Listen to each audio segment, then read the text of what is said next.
시간 우리 믿음의 고백 드림으로 말씀 앞에 나가도록 하겠습니다. 하나님 나를 사랑하신다.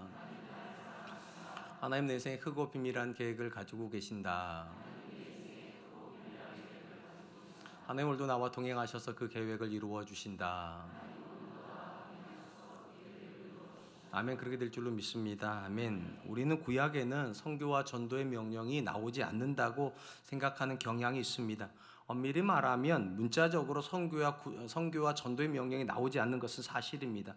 그러나 선교와 전도라는 단어가 나오지 않았을 뿐이지 구약의 시대도 여전히 하나님은 열방을 하나님께로 연결하시기 위한 구원의 역사를 만들고 계셨다라고 우리는 말할 수 있습니다. 제가 이렇게 감히 말씀드릴 수 있는 이유는 하나님께서 이스라엘을 출애굽시키신 다음에 그들에게 주신 정체성 때문입니다. 하나님이 이스라엘을 뭐라고 말씀하셨는가? 너희는 제사장 나라가 될지니라 이렇게 말씀하셨기 때문입니다. 이 제사장 나라를 주로 번역을 할 때 다리를 놓는 족속 이렇게 번역을 합니다. 제사장이 존재했기 때문에 죄인이 하나님께 연결될 수 있었던 것이고 이스라엘이 그렇게 세상을 하나님께 연결하는 선교적 국가가 되라고 그렇게 명령하신 것입니다. 오늘 우리는 이스라엘이 세상 가운데 하나님을 연결하고 또 하나님을 드러내는 족속으로 살아야 되기 때문에 마땅히 어떻게 살아야 되는지에 대한 이야기를 좀 살펴보려고 합니다. 하나님이 이스라엘이 가나안 땅에 정착하여 지켜야 될 3대 절기에 대해서 교훈을 하는데 오늘 우리는 그 첫 번째 절기를 같이 읽었습니다. 신명기 16장 1절입니다. 아비볼을 지켜 내 하나님 여호와께 유월절을 행하라. 이는 아비볼에 내 하나님 여호와께서 밤에 너를 애굽에서 인도하여 내셨음이니라. 하나님은 이스라엘의 첫 번째 절기로 유월절을 명령을 하시면서 아비볼을 지키라고 명령을 하십니다. 이 아비볼은 우리 개념으로 말하면 한 4월쯤에 해당되는 달인데요. 이달 15일에 이스라엘이 출애굽을 하였기 때문에 이 날이 굉장히 중요한 날이 됩니다. 특별히 하나님은 이 아비볼에 대한 달에 의미를 두신 이유는 이 아비볼을 이스라엘의 첫 번째 원년으로 삼으셨기 때문입니다. 그러니까 횟수로 말하면 4월달인데 이 아비볼이 1월달이 되는 사건이 벌어진 것입니다. 하나님께서 왜 아비볼을 이스라엘의 첫 번째 달로 정하셨는가? 이 아비볼로 말미암아 이스라엘의 새로운 역사가 펼쳐졌기 때문입니다. 아비볼 이전에 이스라엘은 어떤 민족이었는가? 400년 동안 바로의 민족으로 살았습니다. 그런데 아비볼을 기점으로 해서 이스라엘은 출애굽을 하면서 하나님의 백성으로 거듭나게 됩니다. 그래서 이때가 굉장히 중요한 절기이기 때문에 이스라엘을 원년으로 그렇게 정하신 것입니다. 그리고 이 아비볼에 있었던 대표적인 사건을 우리가 아는 것처럼 유월절 사건입니다. 유월절은 이스라엘의 10번째 재앙이 내려졌을 때 모든 애굽에 있는 장자들이 죽을 때 이스라엘의 장자들은 죽지 않았던 것을 기념하는 절기고요. 그래서 영어 성경에 이것을 패스오버, 지나쳤다라는 뜻으로 그렇게 번역을 하고 있는 것을 보게 됩니다. 모든 죽음이 애굽의 땅을 지나갈 때 이스라엘 땅만큼은 그 죽음이 지나가 버렸기 때문에 유월절 그렇게 부르고 이 유월절이 아비볼 14일에 있었던 사건이고 15일 날 이스라엘은 출애굽을 합니다. 이거를 기억하는 절기가 유월절 절기라고 이해하시면 좋을 것 같습니다. 오늘 우리가 본문에서 먼저 생각해 보려고 하는 것은 하나님의 성도가 구원의 감격을 늘 기억하기를 원하신다는 것입니다. 어떤 시점에 내가 구원받았다가 아니라 평생을 내가 구원받은 사람이란 사실에 감격하기를 원하신다는 것입니다. 하나님이 이스라엘이 유월절을 지키는 동안에 반드시 지켜야 될 규례에 대해서 이렇게 명령하십니다. 2절로 3절입니다. 여호와께서 자기 이름을 두시려고 택하신 곳에서 소와 양으로 내 하나님 여호와께 유월절 제사를 드리되 유교병을 그것과 함께 먹지 말고 이래 동안은 무교병 곧 고난의 떡을 그것과 함께 먹으라. 이는 내가 애굽 땅에서 급히 나왔음이니 이같이 행하여 내 평생에 항상 내가 애굽에서 나온 날을 기억할 것이니라. 하나님은 아비볼 14일에 유월절의 밤을 보내게 하세요. 그리고 이 날이 지나고 그 다음 날부터 무교절 절기가 시작이 됩니다. 7일간 지키는데 그러니까 유월절과 무교절은 붙어있는 절기고 통상적으로 그냥 유월절이라고 말하면 이 두 절기가 같이 붙어있는 것입니다. 그리고 이 절기에서 가장 중요한 건 누룩을 넣지 않는 무교병 떡을 먹으라고 명령하고 계시다는 것입니다. 그리고 이 무교병을 하나님께서 뭐라고 설명해 주시는가? 고난의 떡이라 이렇게 설명을 합니다. 일단 우리가 아는 것처럼 무교병은 발효되지 않은 떡을 말을 하는 거고요. 발효되지 않았기 때문에 거기에는 뭐가 안 들어가 있는가?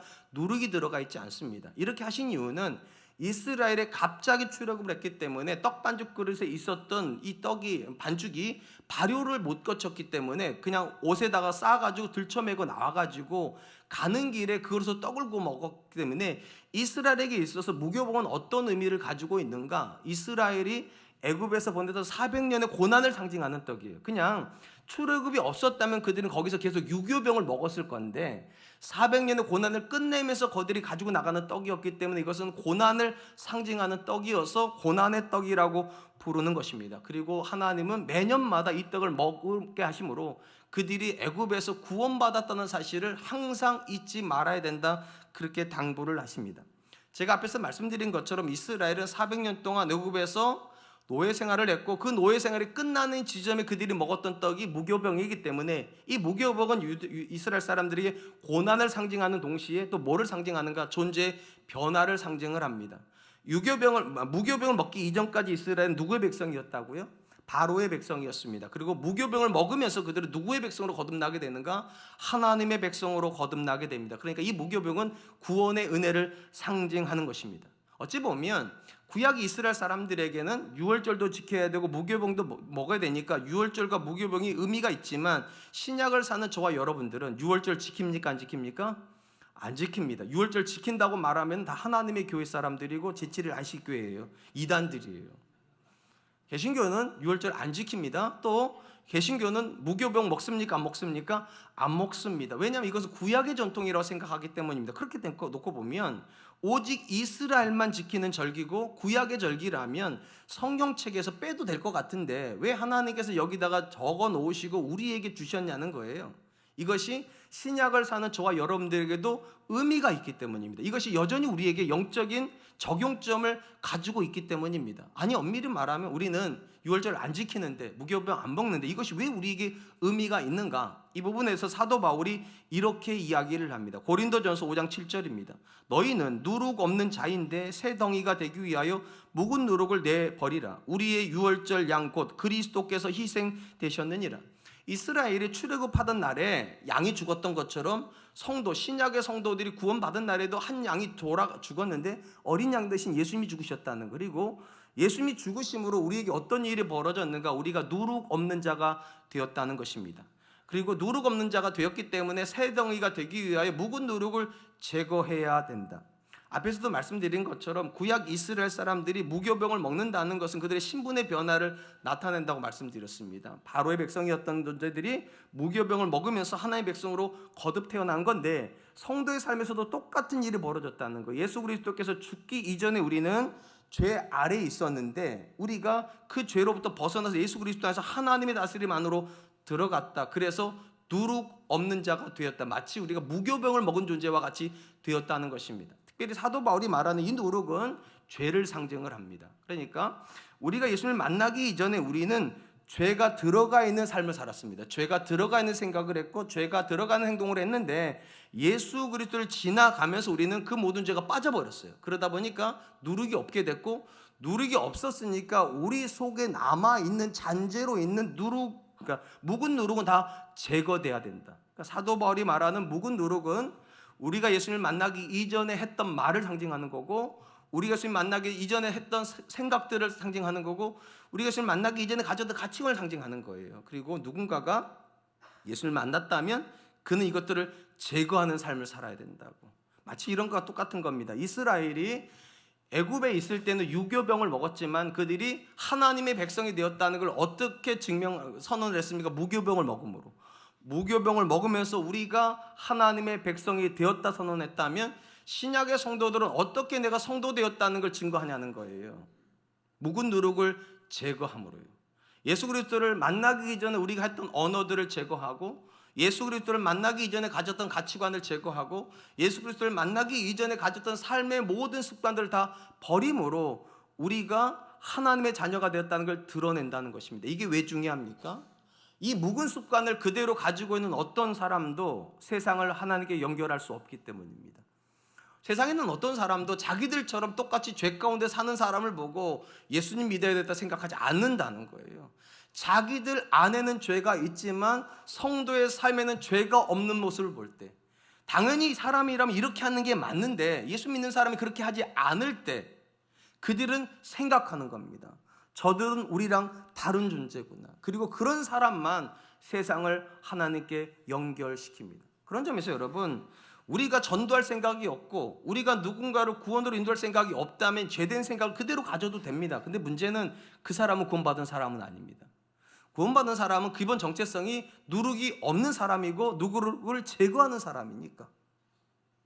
사랑하는 성도 여러분, 신앙의 여정에서 굉장히 많은 분들이 구원을 교회 다니는 사건으로 인식을 합니다. 마치 불교 신자이니까, 불교도이니까 절에 가는 것처럼 내가 구원받은 사람이니까 교회를 온다. 근데 구원의 사건과 교회를 오는 사건이 동급으로 설명되기에는 구원의 사건의 의미가 훨씬 더 깊고 넓습니다.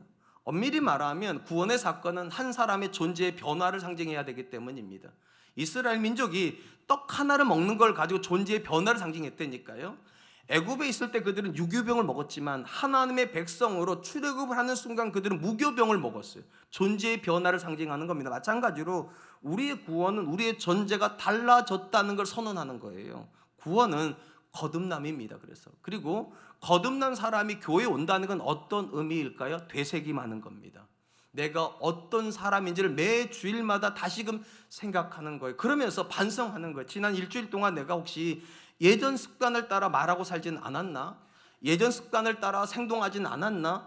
예전 습관을 따라서 생각하지는 않았나? 그리고 다시 결심하는 거예요. 저 문을 나갈 때는 다시 한번 예수 그리스도의 사람으로, 누룩 없는 사람으로 살겠다고. 그러므로 여러분, 저와 여러분들에게서 이 주일의 의미가 있다는 건 예배드리기 때문이 아니에요. 결심이 새로워지기 때문인 겁니다. 내가 하나님 안에서 구원받은 사람이고 죄의 영향력 아래에 있는 사람이 아니라 하나님의 다스림 아래에 있는데 내 언어가 달라져야지, 내 생각이 달라져야지, 내 행동이 달라져야지. 그래야 내 배우자가 하나님께 연결되겠지, 그래야 내 자녀가 하나님께 연결되겠지, 그래야 내 옆집에 내 주변에 있는 사람들이 조금이라도 하나님께 가까워지겠지. 전 저와 여러분들이 그런 결단을 할 수 있기를 주님의 이름으로 축복합니다. 한편 하나님은 유월절 절기가 끝나는 시점부터 7주를 계산을 하여 이스라엘 지킬 절기가 있다라고 말씀을 하십니다. 신명기 16장 9절 10절입니다. 7주를 셀지니 곡식의 낫을 대는 첫날부터 7주를 세어 내 하나님 여호와 앞에 77절을 지키되 내 하나님 여호와께서 내게 복을 주신 대로 내 힘을 헤아려 자원하는 예물을 드리고. 자, 77절 절기는 유월절, 보통 유월절이 이제 금요일 날 지키니까 안식 후 첫날부터 계산을 하면 유대절기로 말하면 아비벌 16일부터입니다. 16일부터 50일을 계산해서 지킨 절기이기 때문에 신약에는 이 77절이 뭐라고 기록이 되는가? 오순절이라고 기록이 되어 있습니다. 그러니까 구약에는 77절이라고 기록되어 있고 신약 성경에는 오순절이라고 기록되어 있으며 오늘날 우리에게는 어떤 절기로 기록이 되는가? 이 오순절이 보리하고 밀을 추수하면서 지키는 절기이기 때문에 맥추절이라고 부릅니다. 그러니까 이 세 가지 절기가 다 같은 말입니다. 77절, 오순절, 맥추절. 그리고 이 절기의 가장 큰 특징은 무엇인가? 하나님께서 첫 번째 추수물을 주셨기 때문에 그 추수물 중에 풍성하게 하나님께 가져와서 예물을 드려야 된다. 자원제를 드리라 말씀하시는데 그 자원제를 어떻게 말씀하시는가? 우리 성경은 내 힘을 헤아려 자원하는 예물을 드리라 이렇게 되어 있는데 원문 성경을 정확히 번역하면 내 손에 넘치도록 자원하는 예물이라는 뜻입니다. 그러니까 하나님께서 그 추수하기 이전까지 메마른 땅이었거든요. 엄청난 메마른 땅에다 하나님께서 은혜의 담비를 주셔서 드디어 첫 번째 소출을 거둘 때 그 감격을 어떻게 표현하라는 것입니까? 인색하지 않게 표현하라, 그렇게 말씀을 하십니다. 오늘 본문에서 우리가 두 번째로 생각해 보려고 하는 것은 성도는 공감하는 자가 되어야 된다는 겁니다. 하나님께서 저와 여러분들 기대하시는 것은 우리가 누군가의 아픔, 누군가의 고통을 외면하는 존재가 아니라 공감하는 자가 되기를 기대하신다. 특별히 여기 보면 77절 절기를 지키는 방식에 대한 이야기가 나와요. 본문 말씀 11절입니다. 너와 내 자녀와 노비와 내 성 중에 있는 여인과 및 너희 중에 있는 객과 고아와 과부가 함께 내 하나님 여호와께서 자기 이름을 두시려고 택하신 곳에서 내 하나님 여호와 앞에서 즐거워할지니라. 자, 이스라엘이 첫 번째 소출을 거두면 그 풍성한 소출을 가지고 하나님께 자원제를 가지고 가서 예물을 드립니다. 그게 끝이 아닙니다. 거기서 그 자리에서 풍성하게 잔치를 배설해야 되는데 누가 거기에 같이 들어가야 되는가? 내 자녀, 그다음 중요한 말은 내 노비도 들어가야 되고 고아와 과부와 레위인과 객도 들어가야 된다.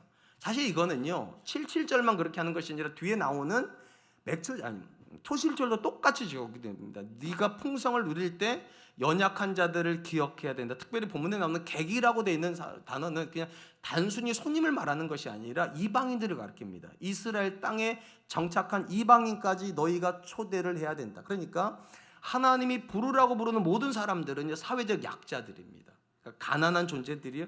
그들을 기억하고 그들과 함께 축제를 하라고. 그럼 왜 이스라엘이 이렇게 해야 되는가? 중요한 표현이 나옵니다. 12절. 너는 애굽에서 종되었던 것을 기억하고 이 규례를 지켜 행할지니라.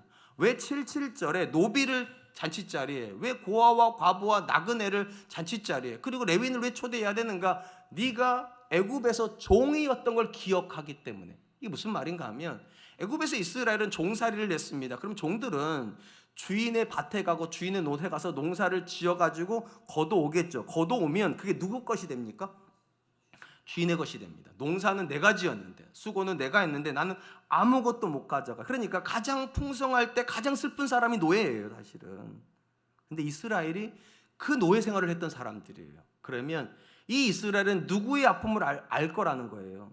내 집에 있는 노비의 아픔을 알 거라는 거. 수수는 이 노비가 있을 건데 주인만 기뻐하면 이 사람의 절망을 누가 헤아려 주겠냐는 거예요. 근데 이스라엘은 이미 그 절망을 경험해 본 사람이니까 너희가 아니면 누가 노비를 잔치에 초대하겠냐. 너희니까 초대하지.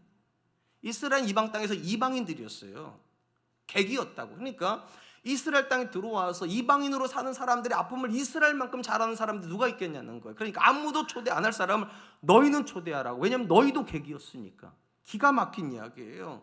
너희가 과거에 경험했던 모든 걸 잊지 말고 지금 과거에 너희처럼 고통당하는 자들 기억하고 그들의 아픔에 공감하라고. 그게 77절, 우리로 말하면 맥주절에 굉장히 중요한 의미예요. 너희가 즐거워할 때 너희랑 함께 즐거워해야 될 사람이 뭐냐? 너희가 아픔을 경험한 것도 똑같은 아픔을 경험하고 있는 사람, 그 사람들이 너희의 즐거움에 동참해야 된다. 히브리서에 보면 예수님께서 이 땅에 오셔서 죽으시고 부활하시고 승천하시고 하나님 우편에 앉은 사건을 이렇게 해석하는 장면을 보게 됩니다. 히브리서 4장 14절로 15절입니다. 그러므로 우리에게 큰 대제사장이 계시니 승천하신 이 곧 하나님의 아들 예수시라.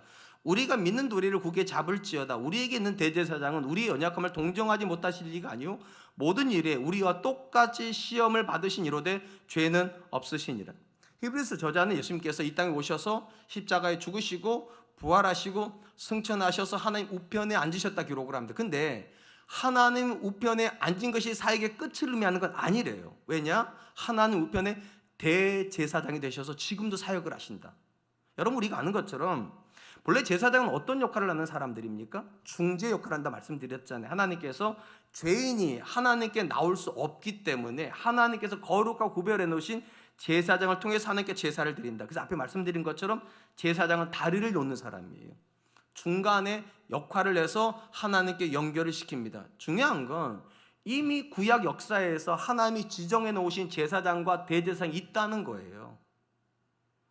아론 지파가 대제사장 집안이잖아요. 그러니까 이미 있는데 왜 예수님께서 대제사장으로 사역을 하셔야 되냐는 거예요. 이유가 있죠. 인간 제사장의 불안정성 때문입니다. 사람이 제사장이 될 수는 있지만 이 대사장도 죄를 지을까요, 안 지을까요? 잘 모르시나 본데, 여러분, 제가 목사잖아요. 그것도 심지어 담임 목사잖아요. 저는 죄를 지을까요, 안 지을까요? 그건 쉬우신가 봐요. 대제사장은 죄를 짓는지 어려운데 담임 목사는 죄를 그렇죠. 왜냐하면 제가 맨날 말씀드려요. 저는 제 아내랑 싸운단 말이죠. 죄 짓는 거예요. 제가 우리 아들들 속을 막 긁는단 말이죠. 죄 짓는 거예요. 저 때문에 우리 성도들 중에 상처받는 분들도 요즘은 별로 없으실 것 같은데 제가 근데 있단 말이죠. 그러니까 아무리 앞에서 설교를 하고 아무리 교회만 살아도 죄는 쉽게 끊어지지 않습니다. 그러니까 대제사장인데 한계가 있어요. 모든 걸 다 중보해 줄 수는 없단 말이에요. 더 쉽게 말씀드리면 담임 목사가 돼서 설교를 하지만 담임 목사가 모든 주제를 설교할 수 있지는 않습니다. 무슨 말인가? 저는 싸움에 대한 설교는 굉장히 잘할 수 있어요. 맨날 싸워봤으니까. 그러니까 싸우는 남편의 고통, 싸우는 아내의 고통을 저는 이해를 해요. 그러니까 공감해 드릴 수 있어요. 근데 용서를 구하는 건 설교하기 어려워요, 제가요. 왜냐하면 저희 집에서 용서는 주로 제 아내가 저한테 구해요.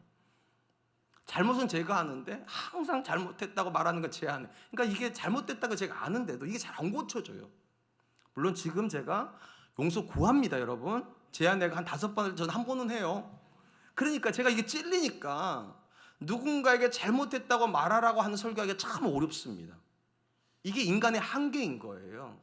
말씀을 맡았기 때문에 설교는 해야 되지만 내가 찔려요, 내가요. 대제사장도 마찬가지라는 거예요. 중보해 줄 수 있어요. 근데 어떤 건 굉장히 완벽하게 중보할 수 있지만 똑같은 죄인이니까 자기가 지키지 못하는 죄를 짓는 사람을 정죄하기가 어려워, 이 사람이. 그래서 제사장이지만 온전히 하나님께 연결시킬 수는 없어요. 죄인이니까 똑같이. 예수님께서 왜 대제사장 되시기를 원하셨는가? 예수님은 하나님의 아들이시잖아요. 성자 예수님이니까 하나님과 완벽하게 연결되실 수가 있죠. 죄가 없으시니까. 그러니까 우리를 하나님께 가장 완벽하게 데려갈 수 있는 존재예요. 근데 문제가 하나가 있죠. 영적으로는 하나님과 완벽하게 연결되시지만 사람이랑 연결될 수 있으시냐는 거예요. 우리가 이렇게 말할 수 있잖아요. 예수님, 하나님의 아들이시니까 예수님은 못하시는 게 없으신데 저는 사람이라 못하는 게 너무 많아요. 너무 속상해요. 너무 연약해서 화가 나요. 예수님 모르시잖아요. 이래버리면 연결이 안 된단 말이죠. 그렇기 때문에 예수님께서 가장 완벽하게 하나님과 연결된 성자가 이 땅에 오실 수밖에 없는 거예요. 가장 완벽한 사람이 되셔야 사람들도 하나님께 완벽하게 연결시킬 수 있으니까. 놀랍게도 예수님께서 이 땅에 오실 때 어떻게 오셨습니까? 적당하게 오지 않으셨어요. 가장 낮은 자리로 오셨습니다. 그게 베들레헴 마구간이에요. 저는 제 인생에서 제가 누렸던 축복 중에 가장 큰 축복이 26살 때까지 반지하에 살았던 거. 예전에 이게 굉장히 수치스럽게 생각을 했어요. 근데 제가 목회를 하다 보니까 가난했다는 것이 저한테 굉장히 큰 메리트라는 걸 알게 됐어요. 왜냐하면 제가 가난한 분들을 보면서도 나쁘지 않아요. 왜냐하면 이분들도 얼마든지 하나님을 경험할 걸 제가 아니까. 그리고 그때 제가 가난했다는 걸 말을 하면 저한테 누가 가장 공감을 할까요? 여러분 같은 부자든 아닐지 몰라도 저 뒤쪽에서 어려움을 겪고 있는 분들은 공감을 하세요. 그러니까 목사가 부자 집에서 안 태어나는 게 참 좋은 일인 것 같아요. 또 공부도 지나치게 잘 안 한 것도 나쁘진 않은 것 같아요. 외모가 지나치게 잘생기지 않은 것도 뭐 나쁘진 않은 것. 근데 놀랍게도 저는 26살 때까지 반지하에 컸지만 마구간에 태어나진 않았어요. 우리 아버지가 그래도 집에서 태어나게 해주셨어요. 근데 예수님께서는 마구간에 태어났어요. 무슨 말인가? 이 땅에 있는 사람들이 내가 가난하다고, 내가 존중받지 못하기 때문에 태어났다고 말할 때 예수님이 말씀하실 거예요. 너 마구간에 태어나 봤어? 태어나 보고 나서 그런 얘기하라고. 예수님은 가장 낮은 자리까지 오셨기 때문에 누구보다도 낮은 사람들을 공감하십니다. 심지어 예수님께서 30년을 어디서 사셨습니까? 나사렛 땅에 살았습니다. 나사렛 예수죠. 그래서 근데 나사렛이 어떤 지역입니까? 선지자가 못 나온다고 말하는 가장 절망의 땅입니다. 가장 범죄가 많은 지역이고 가장 가난한 지역이고 가장 이방인들이 많이 사는 지역. 어찌 보면 학구적으로도 가장 열악한 곳입니다. 근데 그곳에서 예수님께서 30년을 사셨어요. 그러니까 누군가가 가난하다고 절망을 할 때, 소망이 없다고 절망을 할 때, 꿈이 없다고 절망할 때 예수님이 뭐라고 말씀하시는가? 내가 그 기분을 안다고. 내가 그 아픔을 안다고. 왜냐하면 내가 그렇게 커봤으니까. 그러니까 예수님께서 사람이 되신 사건은 단순한 사건이 아니에요. 그것은 공감하시는 사건이에요. 모든 절망에 대해서 내가 너를 안다고, 내가 너의 상황을 이해한다고. 심지어 우리가 예수님한테 예수님 이런 일 당해보신 적이 있어요? 따져 물으면 예수님 뭐라고 말씀하실 것 같아요? 너 십자가에 죽어는 보고 하는 얘기냐? 예수님께서 공감하시지 못할 영역이 없어요. 아니 그러시려고 가장 낮은 자리로, 가장 험악한 자리로 오신 거예요. 그리고 대제사장이 되셨어요. 그리고 하나님 옆에서 매일같이 우리 애를 향하여서 중보하신대요. 이렇게 중보하실 거예요. 하나님, 저 원준이가 저렇게 화내는 거 어릴 때 못 배워서 저럽니다. 아버지가 매일같이 화내는 것만 봐가지고 어떻게 용서를 구해야 되는지 몰라서 저러는 겁니다. 근데 때가 되면 할 수 있을 겁니다. 그렇게 중보해 줄 거라는 거예요. 가난해서 절망하는 사람들 보면 예수님께서 하나님께 정죄를 구하는 것이 아니라 하나님, 지금은 경제적으로 열악해서 저러는 겁니다. 조금만 경제적으로 나으면 저 사람도 베푸는 사람 될 거고 다른 사람을 이해하는 사람이 될 겁니다. 왜냐? 예수님께 그 시절 지나보셨으니까. 주목할 것은 예수님께서 사람의 몸을 입으셨기 때문에 하실 수 있는 일이 있으셨다는 거예요. 성경이 이렇게 되어 갑니다. 동정하지 못하실 리가 아니다. 쉽게 말하면 우리의 마음을 공감해 주실 수 있다는 거예요. 하나님의 아들로만 계실 때에는 저 밑에 있는 존재들이 느끼는 그 슬픔, 아픔, 절망을 공감하실 수 없었을지 몰라도 가장 낮은 마국간에 왔고 가장 절망적인 땅 나사렛에서 살아하셨기 때문에 어떤 존재를 향해서도 동정 못하실 수 있는 상황은 없다는 거예요. 그분은 인간의 고통을 아십니다. 인간의 아픔을 아십니다. 인간의 슬픔을 아십니다. 인간의 절망을 공감하시고 불쌍히 여겨주신다. 그런 점에서 여러분, 예수님께서 이 땅에 오셔서 이루신 구원은 놀랍게도 공감하신 사건이에요. 얼마든지 하나님의 자리에 앉으셔가지고 구원을 선포해도 되는 거 아니에요? 내가 너를 구원하노라 이래도 되는 거 아니냐고요. 근데 굳이 예수님께서 사람의 몸을 가장 낮은 자리까지 와가지고 입으시면서 보여주신 모습은 공감하시는 거예요. 오늘 본문에서 하나님께서 이스라엘에게 7.7절의 명령을 주시면서 너희가 왜 노비를 초대해야 되느냐? 너희가 왜 객을 초대해야 되느냐? 너희가 그 자리에 있었으니까. 너희도 노비였으니까. 너희도 이방인이었으니까.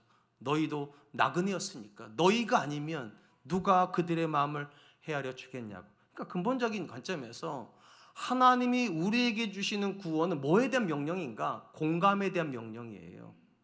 내가 너의 아픔에 공감했듯이 너도 너의 자녀의 아픔에 공감하라고. 내가 너의 슬픔에 공감했던 것처럼 너는 너의 배우자의 슬픔에 공감하라고. 사랑하는 성도 여러분, 로마서에서 바울 사도가 구원받은 성도가 마땅히 살아야 되는 삶을 뭐라고 설명을 합니까? 즐거워하는 자들과 함께 즐거워하고 우는 자들과 함께 울라. 기가 막힌 이야기예요. 보통은 우리가 누군가가 즐거워하면 어떻게 합니까? 그 사람을 깎아내립니다. 배합한다는 얘기에 배합하여 즐거워하면. 또 누군가가 아파하면 어떤 생각합니까? 고소하게 생각합니다. 이게 우리 인간인 거예요. 죄된 본성이 그래요. 근데 성도를 향해서 구원을 선포하신 다음에 그들을 향해서 뭐라고 말씀하시는가? 너희는 공감하는 자가 되라고. 왜냐하면 내게 공감해주는 사람을 통해서 우리는 하나님을 만나지 나를 외면하는 사람을 통해서 하나님을 만나지 않아요. 남편이 아내한테 아니 집에서 뭐 하고 있는 거냐고. 남편은 생업이 현장에서 죽어라 고생하는데 집에서 지금 청소도 안 하고 뭐 하냐고. 이러면 그 남편을 보고서 아, 내가 예수 믿겠다 생각하겠습니까? 근데 오히려 이렇게 말해주는 남편들이 있어요. 종종. 여보, 나는 당신이랑 똑같이 대학을 나오고 공부도 했는데 나는 나가서 일을 해서 내 자아실을 실현하고 있는데 당신은 티도 안 나는 먼지랑 매일 같이 싸워야 되고 쓰레기랑 싸워야 되고 설거지랑 싸워야 되고 얼마나 힘드냐고요. 일하지 마라. 그냥 쉬어도 돼. 제가 그렇게 한다는 얘기가 아니에요. 저도 그렇게 하고 싶어요. 근데 이런 남편을 옆에다 두고 있으면 이 아내가 하나님과 연결 안 되겠습니까? 또 남편을 출근시키면서 아내가 이렇게 말한다는 생각해 보세요. 당신은 좋겠다. 나가서 일도 하고 나는 하루 종일 설거지만 하고 하루 종일 이러면 그 남편이 나가면서 하나님과 연결되겠냐고요. 근데 이렇게 말해준 생각해 보세요. 여보, 오늘도 전쟁터 나가는 마음이 참 무겁겠다. 근데 당신을 사랑하는 내가 있어. 이 말 한마디 해주면 전쟁터 나가는데 우군을 뒤에다 가지고 나가는 거 아니겠어요? 그 마음을 헤아려 주니까 전쟁터라고, 자아 실현의 현장이 아니라 전쟁터라고 말해주는 그 아내의 공감하는 한마디 때문에 이 남편은 그날도 하나님과 연결되지 않겠습니까? 우리 자녀들이 학교 가는 게 당연히 가야 되는 겁니까? 근데 우리 아빠 엄마들이 야, 오늘도 참 힘든 공부하러 간다. 내가 너 공부하는 거 보니까 엄마는 지금 안태하는 게 너무 고맙다. 너 참 어렵게 공부한다. 근데 조금만 견디자. 그리고 좋은 날 반드시 와. 그럼 자녀가 됐거든 하고 나가겠어요? 오늘 말은 그렇게 할지 몰라도 나가면서 야, 우리 엄마가 우리 아빠가 내가 힘든다는 거 아는구나.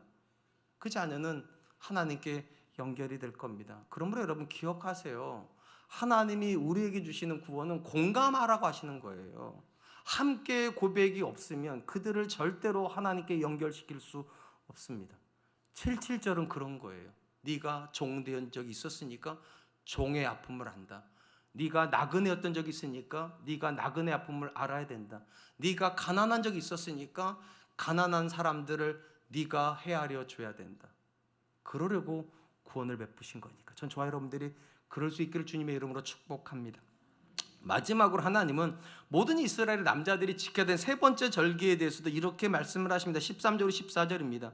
너희 타작마당과 포도주 틀에 소출을 거두어 들인 후에 이래 동안 초막절을 지킬 것이요 절기를 지킬 때에는 너와 내 자녀와 노비와 내 성중에 거하는 레위인과 객과 고아와 과부가 함께 즐거워하되. 이스라엘 1년의 농사를 다 마칠 때 과일과 그 다음에 농작물을 창고에다가 다 집어넣고 지키는 절기가 초막절입니다. 근데 그러니까 그러니까 모든 농작물을 집어넣고 지키는 절기이기 때문에 또 어떻게 불리는가? 수장절이라도 불러요. 집어넣고 지킨다, 수장절이라 부르고, 이 절기는 일주일 동안 초막을 짓고 지키는 절기이기 때문에 초막절이라고 부르기도 하고 또 장막절이라고 부르기도 합니다. 그러니까 이름은 세 가지인데 같은 거예요. 초막절, 장막절, 그 다음에 수장절, 다 같은 이야기고 이스라엘이 1년의 모든 농사를 마치고 지키는 절기다, 이렇게 이해하시면 좋을 것 같습니다. 본문에서 마지막으로 생각해 보려고 하는 것은 하나님은 성도가 부유함에 대한 두려움을 가지기를 원하신다라고 말씀하신다는 것입니다. 한 번만 생각해 보세요. 1년의 모든 농사를 다 짓고 모든 농산물과 과일을 창고에 가득 넣고 있다면, 여러분이 이스라엘 사람이라면 어떤 생각이 들까요? 든든하다. 가장 마음이 편안하고 가장 마음이 좋을 때가 아니겠어요? 근데 놀랍게도 마음이 가장 좋을 때 가장 불편한 데 가서 살으라고 말씀하세요. 집에서 못 삽니다. 일주일 동안. 이때는 예루살렘 성전에 와가지고 그 주변에다가 초막을 짓고 일주일 동안 살아야 돼. 그러니까 이 초막절은 굉장히 역설적인 절기입니다. 1년 중에 가장 풍성할 때 가장 비참한 집에서 들어가서 살아야 된다. 도대체 왜 하나님은 이렇게 하시냐는 거예요. 가장 풍성할 때 가장 큰 잔치를 베풀고 가장 자기의 부유로움을 자랑해야 될 때 왜 이래야 될까? 하나님이 아셨어요. 이 부유함이 이스라엘에게 영적으로 가장 해로울 수 있다는 것을.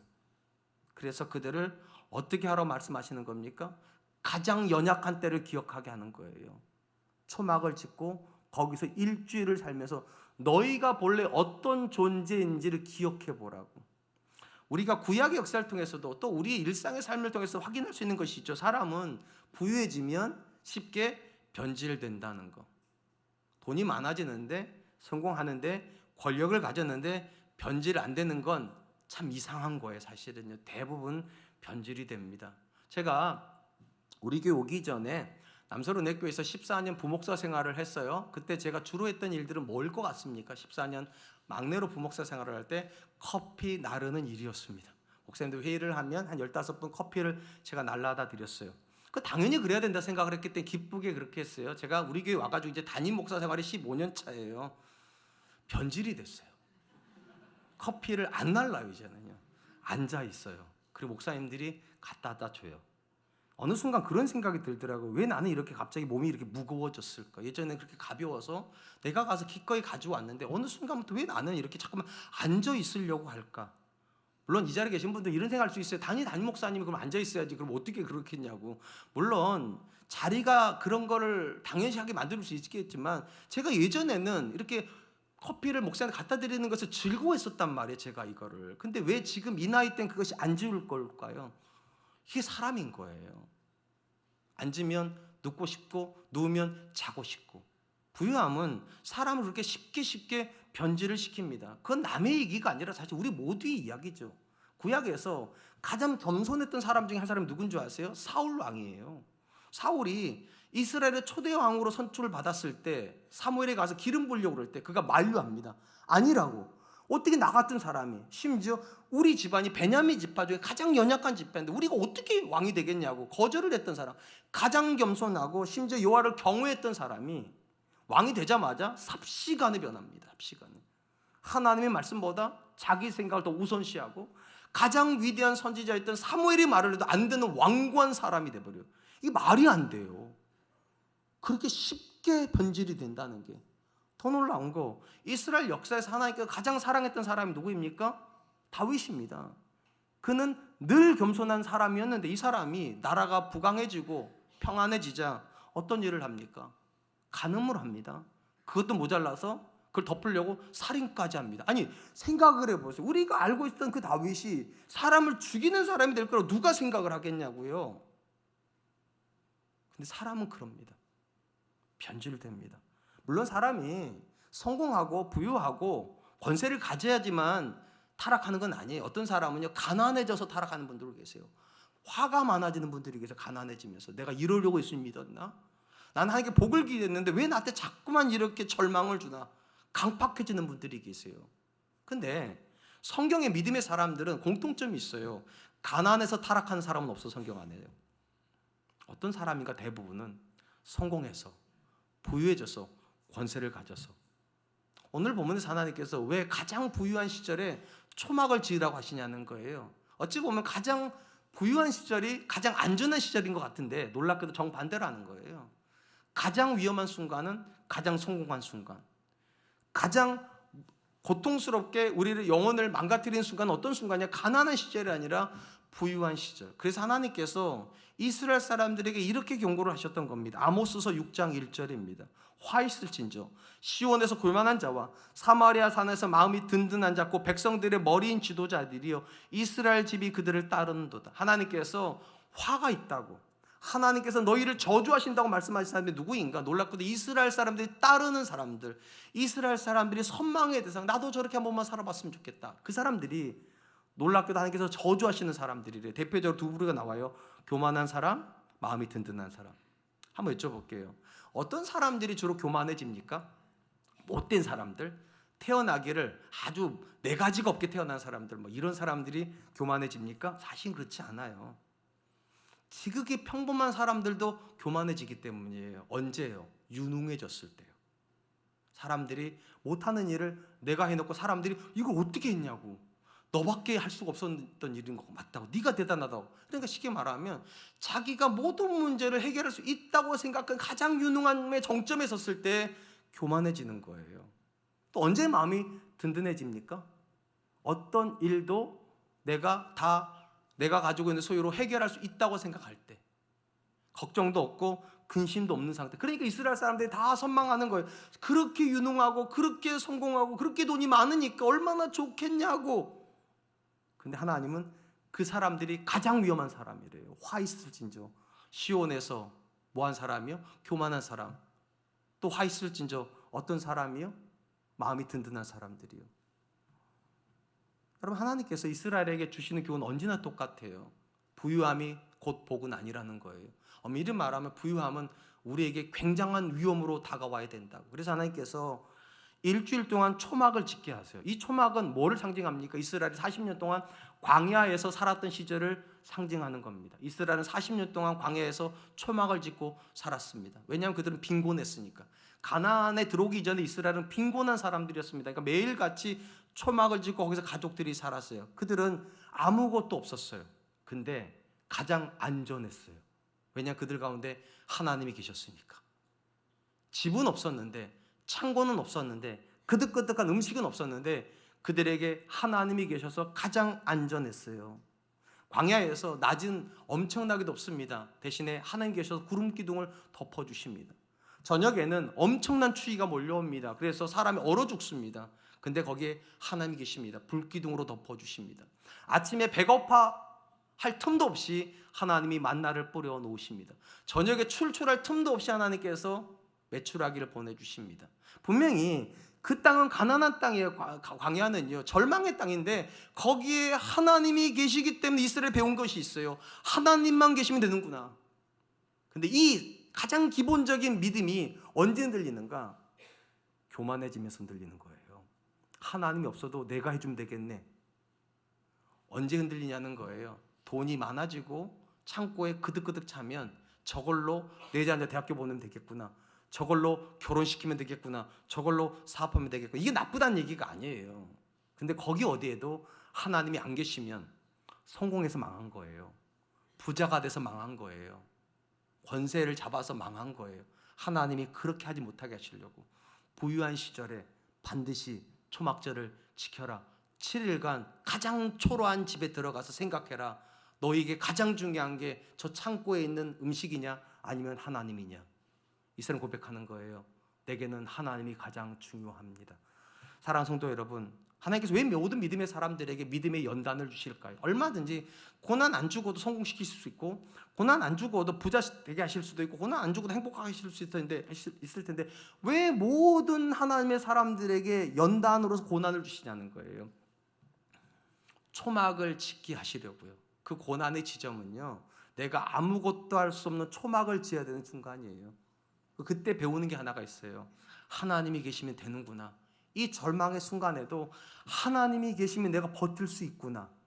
그리고 나서 부자가 되면, 그리고 나서 성공을 하면, 그리고 나서 행복하면 사람들이 다 나한테 대단하다고 말할 때도 내가 이렇게 말할 거예요. 아니요, 하나님의 은혜로라. 왜냐하면 이 마음에 초막이 있기 때문에요. 혹시 여러분 인생에 지금이 가장 행복한 순간이고 가장 잘 나가는 순간이고 가장 부유한 순간이라면 여러분의 마음에 지금은 초막이 반드시 있어야 돼요. 제가 새벽 예배 오면 저는 제 마음에 있는 초막들을 하나씩 꺼냅니다. 20살 때 있었던 제 초막이 있어요. 그때 제가 느꼈던 그 절망감이요. 30대 때 제가 느꼈던 절망감이 있어요. 40대 때 느꼈던 절망감이 있어요. 그거 하나씩 꺼냅니다. 그리고 지금의 제 자신이랑 비교합니다. 그리고 이렇게 생각을 합니다. 그때의 정원준과 지금의 정원준 왜 다릅니까? 하나님 때문에 달라진 겁니다. 하나님이 계셔서 여기까지 왔습니다. 절대로 지금의 제가 전부인 것처럼 살지 않게 해주십시오. 하나님 때문에 여기까지 왔습니다. 코람데오가 아무리 잘해서 우리 교회다가 아니라 하나님이 저 코람데오와 함께 하셨구나. 우리 교회 주일학교가 정말 잘 됐다. 우리 교회다가 아니라 하나님이 우리 주일학교와 함께 계셨구나. 제 자녀들이 잘 되고 있어요 지금요. 근데 내 자녀다가 아니라 하나님이 우리 아들 가운데 계셨구나. 이걸 기억하면 초막은 무너지지 않습니다. 그리고 그 초막을 마음에 가지고 있는 사람은 아무리 성공해도 위험하지 않습니다. 아무리 부자가 돼도 위험하지 않습니다. 아무리 권력을 가져도 위험하지 않습니다. 그래서 하나님께서 가장 풍요로운 시절에 초막을 지으라고 명령하시는 것입니다. 이제 말씀을 맺으려고 합니다. 오늘 우리는 이스라엘의 3대 절기를 살펴보면서 오늘날 우리에게 주는 의미에 대한 이야기를 좀 해보았습니다. 첫 번째 우리는 6월절 절기를 살펴보면서 무엇에 대한 이야기를 했는가? 구원의 감격에 대한 이야기를 했습니다. 하나님의 은혜가 있어서 우리가 구원받았다는 사실을 매일같이 기억한다면 주일마다 결심해야 돼요. 묵은 누룩을 제거하겠다고. 예전의 생각, 예전의 말, 예전의 습관대로 살지 않겠다고. 두 번째로 우리는 7.7절에 대한 절기를 살펴보았습니다. 7.7절의 절기는 뭐 하는 절기라고? 공감하는 절기라고. 내가 애굽의 종이었으니까 종들의 고통을, 애굽에서 객이었으니까 객의 고통을, 애굽에서 가난했으니까 가난한 자들의 고통을 내가 잊지 않겠다고. 그들의 아픔에 공감하는 사람이 되어야 된다고. 마지막 세 번째, 우리는 초막절에 대한 절기를 살펴보았습니다. 아무리 성공해도 내 본질은 가난입니다. 아무리 대단해도 내 본질은 오직 하나님입니다. 아무리 행복해도 내 본질은 오직 은혜입니다. 그리고 그 고백을 하는 사람들만 옆 사람을, 주변 사람들을 하나님께 연결시킬 수 있습니다. 전 저와 여러분들이 그럴 수 있기를 주님의 이름으로 축복합니다. 이 시간 세 가지를 놓고 기도할 텐데 절기를 기억하면서 기도하면 좋겠어요. 6월절 절기, 감격을 위해서 기도하세요. 내가 하나님의 자녀된 것에 대한 감격이 항상 있어서 죄랑 싸우는 사람 되게 해주십시오. 7.7절의 절기, 공감을 기억하면서 기억하십시오. 내 주변에 있는 모든 사람을 향해서 공감할 수 있는 사람 되게 해주십시오. 마지막 세 번째, 초막절의 절기, 뭐를 기억해야 됩니까? 나의 본질을 기억해야 됩니다. 나는 하나님 없으면 아무것도 할 수 없는 존재입니다. 하나님을 붙잡는 사람 되게 하여 주시옵소서. 우리 같이 한 번만 기도하겠습니다. 기도합니다.